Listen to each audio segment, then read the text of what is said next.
গাজীপুরে কোরবানির পশুর হাটের খবর জানাতে যুক্ত রয়েছেন সহকর্মী পলাশ প্রধান। পলাশ, হাটে বেচাকেনা কেমন দেখছেন আর ক্রেতা বিক্রেতারা কি বলছেন? সিলন টি রপ্তানিতে শীর্ষে। আসলে সকাল থেকে ঝুম বৃষ্টির কারণে অনেকটাই ক্রেতা কম ছিল। অনেক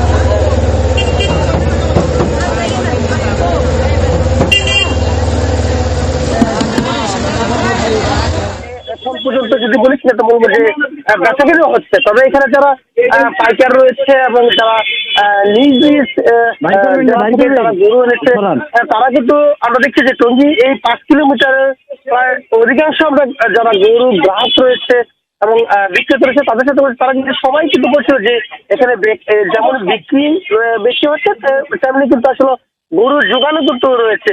আমরা যেহেতু বরাবর মতো না কিন্তু দেখেছি গাজীপুরের সবচেয়ে বড় গরু হাট এই টঙ্গী হাটটি। এই টঙ্গী হাটে মূলত জমে হচ্ছে সন্ধ্যার পর থেকে গভীর রাত পর্যন্ত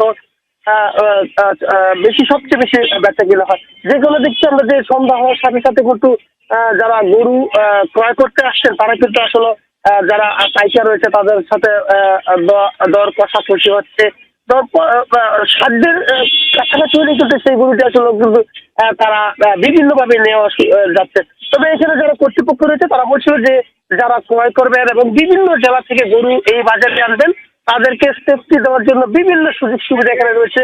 এখানে প্রশাসনের পক্ষ থেকে ডাল টাকার যে একটি বিষয় রয়েছে সেখানে কিন্তু 4টি বুথ রয়েছে যেন কোনো প্রকারের জন্য গ্রাহক এবং যে বিক্রেতা রয়েছে তারা যেন আসলে কোনো প্রকার যেন হয়রানির শিকার হতে না হয় সেক্ষেত্রে একটি সেফটি রয়েছে। তবে এখন পর্যন্ত আমরা যে বিষয় দেখছি যে যারা এখানে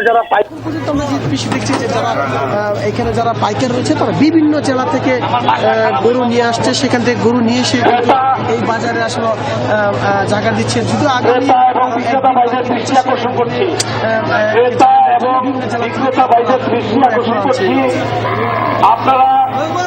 ধন্যবাদ পলাশ যুক্ত হবার জন্য।